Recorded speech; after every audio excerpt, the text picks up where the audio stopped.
Kasus transmisi lokal kembali terjadi di Kabupaten Buleleng.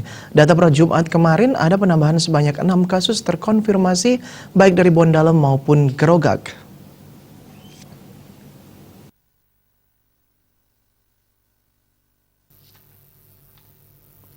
Keenam pasien terkonfirmasi ini diketahui memiliki hubungan keluarga dekat tinggal Kecamatan Grogak dan Desa Bondalem.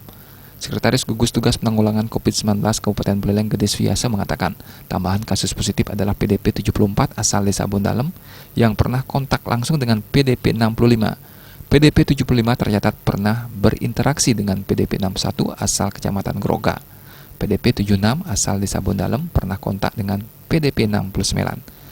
PDP 77 tercatat pernah kontak dengan PDP 61, PDP 78 pernah berinteraksi dengan PDP 65, dan PDP kode 79 pernah kontak langsung dengan PDP 61. Keseluruhan ini merupakan satu keluarga yang tinggal di Desa Bondalem dan Grogak. Keenam pasien ini sebelumnya saling mengunjungi sebelum isolasi desa di Desa Bondalem diberlakukan. Untuk penambahan 6 pasien positif atau terkonfirmasi, ini hampir semuanya adalah dari transmisi lokal, ya.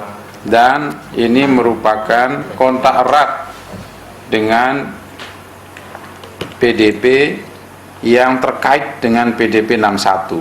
Bahwa ini semuanya satu keluarga, baik yang di Grogak maupun Bondalem adalah keterkaitan satu keluarga. Karena saling mengunjungi ketika transmisi lokal terjadi di akhir April lalu sampai di awal Mei. Ya, sehingga belum keluar dari lingkungan keluarga. Selain peningkatan jumlah pasien, tren kesembuhan di Kabupaten Buleleng juga tergolong baik. Data Jumat kemarin menyebut ada sebanyak 6 pasien yang terkonfirmasi sembuh dari Kecamatan Tejokule, Sawan, dan Kecamatan Grogak. Komang Yuda, Bali TV.